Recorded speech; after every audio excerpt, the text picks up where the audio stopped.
Chart grades for the draft gave 4 A's across the board. The Browns, Cowboys, Raiders, Eagles, and the Jets received an A-. Let's now welcome in our football crew here. We got Dan Orlovsky and Peter Schrager, an A grade for the Cowboys. Okay. Then we had Marcus Spears and Ryan Clark on here on Friday, just going on and on about how great the Cowboys are going to be next year. And so here we go. We're doing it. Get your screenshots ready. Are the Cowboys now Super Bowl contenders? Schrager. Hello, Shay. I believe they're in the conversation. They're in the conversation, Stephen A. Don't be giggling here. They're in the conversation. They added defense. And what were they away from last year? Defense. They checked the box. I think Caleb Downs is an immediate day one game changer. Malachi Lawrence will be as well. And then they got a linebacker and a corner with their 3 of their next 4 picks. I'll tell you, I don't think the offense was the problem, and they addressed the defense. And Stephen A., you're going to love this guy. Christian Parker, their new defensive coordinator, is 34 years old, is a firebrand. He comes from the Eagles, who were the rivals, and he had a big say in some of these defensive picks. The NFC is wide open. It's not just the Seahawks and the Rams. Yeah, they're in the contender conversation. Yes, with an asterisk, okay? I disagree that the NFC is wide open.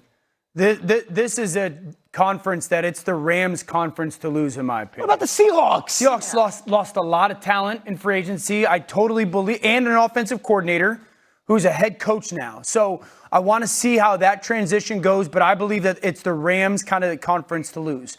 But also saying, yes, I think Dallas is so improved. I think it's a top 3rd defense in the NFL immediately because Jalen Thompson addition, some of the draft picks. Remember the trade for Rashawn Gary. So this is a much improved defense. That's all it needs. Well, what's the future of George Pickens is like the still asterisk that's for the me. asterisk. Because I don't know. I got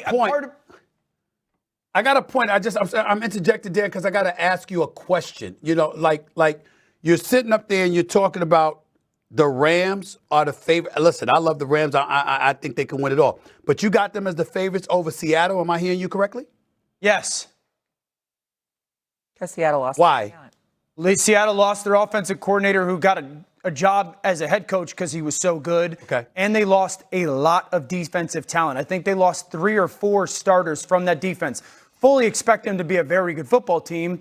I thought the Rams were just as good last year. The ball didn't bounce their way or they didn't make a play in 2 different situations, but that's why. Okay. Well, let me say this. Couple of things, Shay. Number one, I was going to troll Dan Orlovsky about his suit. It's one of the best suits I've seen him wear, and he ruined it because he has no tie on.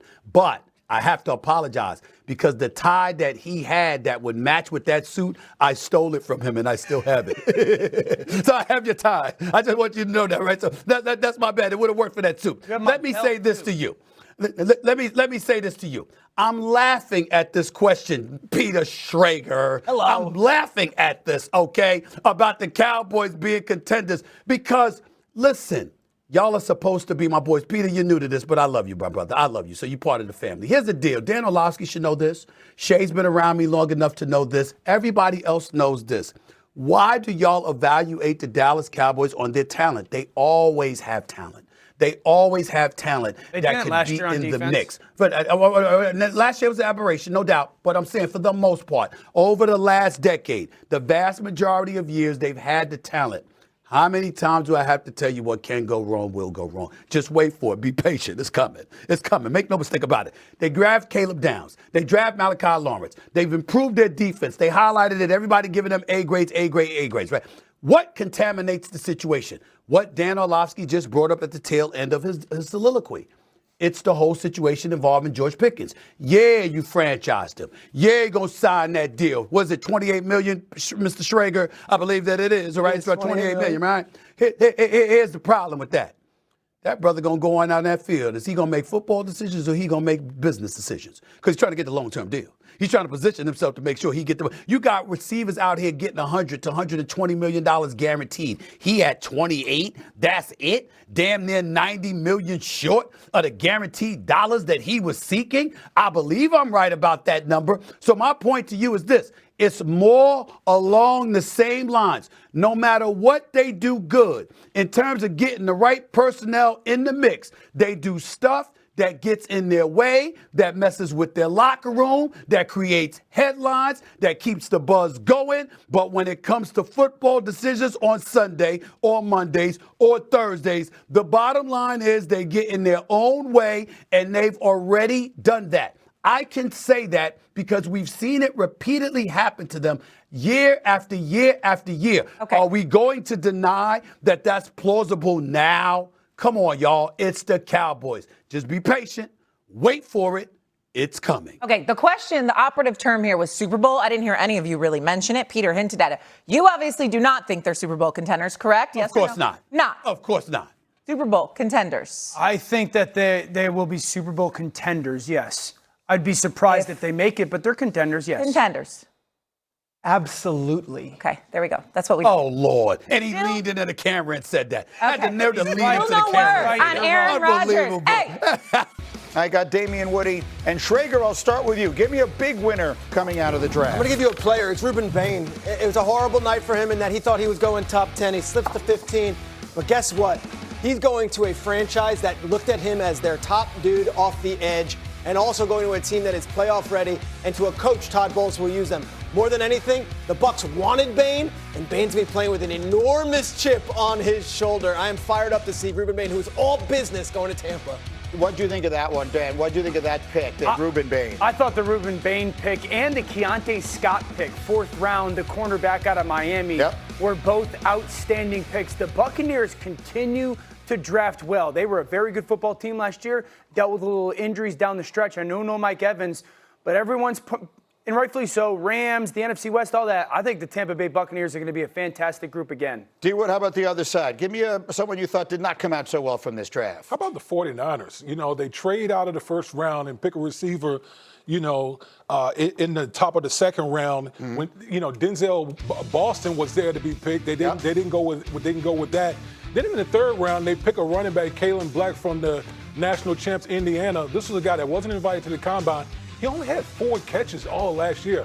Is that a guy that, you know, possibly be the backup to Christian McCaffrey, who doesn't catch the football? Is a non-receiving threat in in that backfield. I thought the fact that they didn't add an offensive lineman early in the draft, which is a clear need for an offensive line that could use more, you know, youth at that position. So it was a really strange draft for the 49ers. What were people saying? Because they made a lot of picks that surprised most of the people who prognosticate about these This things. happens to be a real discussion in San Francisco media circles right now. Grant Cohn, the reporter out there in San Francisco, pressed John Lynch on it and said, no one had Kalen Black as a day 2 pick. Like, can you explain? And the 49ers, to their point, said, we have our own board. We don't care about the guys on TV. We don't care about the consensus. Our consensus is what matters, which leads to a greater point.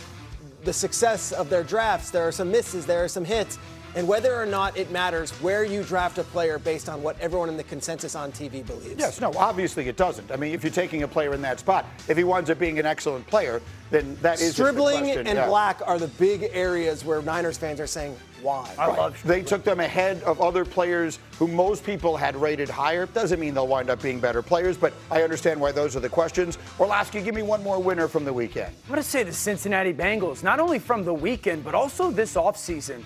I think they have improved as much as any football team in the NFL this offseason. Obviously, the addition of Dexter Lawrence. They get Cassius Howell, who was the SEC Defensive Player of the Year, I believe led the SEC in sacks. So we're talking about a football team that defensively has struggled for so long. Now they get a run-stopping and pass-rushing defensive tackle. If Cassius Howell takes a step forward, we know they acquired Brian Cook in free agency.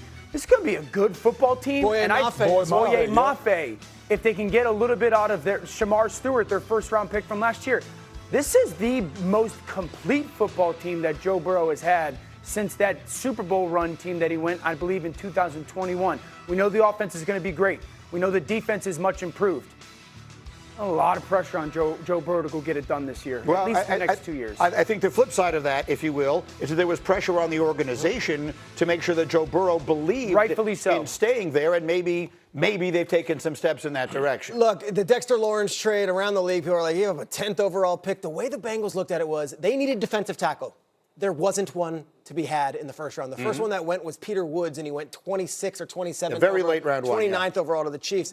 They looked at that as worthy of the 10th overall pick. They paid Dexter Lawrence. They got that done. That's going to be the whole key of this winning draft. Dexter Lawrence, who wasn't even a player selected this weekend. And, you know, D. Wood, there's a lot of different ways to look at things. Or the last day that I was here, so last Tuesday, Graziano was making the point, the Bengals look at themselves this way. They're the only team in the division that didn't change coaches during this offseason. They're all of a sudden the stable franchise in the AFC North, and they're just a little defense away from potentially being a legitimate contender. Absolutely. And again, just to echo what Dan, I love what they've done via free agency and the draft on the defensive side of the ball. You know, because they've just been, quite honestly, they've been atrocious on that side of the ball. But the additions that they've made, I think these guys are going to be impact players on that side of the ball. Bengals can score with anyone. I think the biggest thing is Joe Burrow has to stay healthy. Joe Burrow has to stay on the field. He's got to take that on himself a little bit. Yeah, absolutely. He has to take ownership of that, because if Joe Burrow is healthy with the additions that they have on the defense side, the Bengals are going to make some serious noise in the AFC. Well, so you know, because you sit here with Rex every Monday, Rex has been very critical, not so much of Burrow, but of their offense in general. The way it's designed winds up with Burrow getting hit a lot. Is that something that they need to address? They started to a little bit last year at times when Joe wasn't on the field and was the other Joe Flacco. Who's back, by the way. In the offensive line, I've been critical.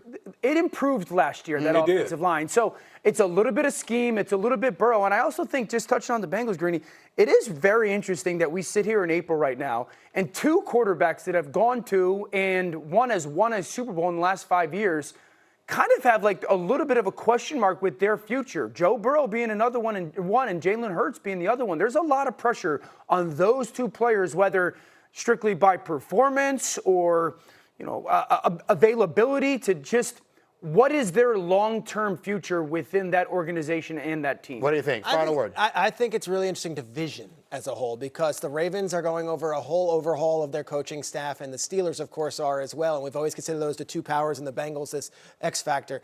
Are the Bengals the favorites going into the season? This might be the first time we've said that since they went to the Super Bowl that year. I thought the Ravens had a great draft myself. I thought the Ravens did very well over the weekend. Totally agree. So we'll see what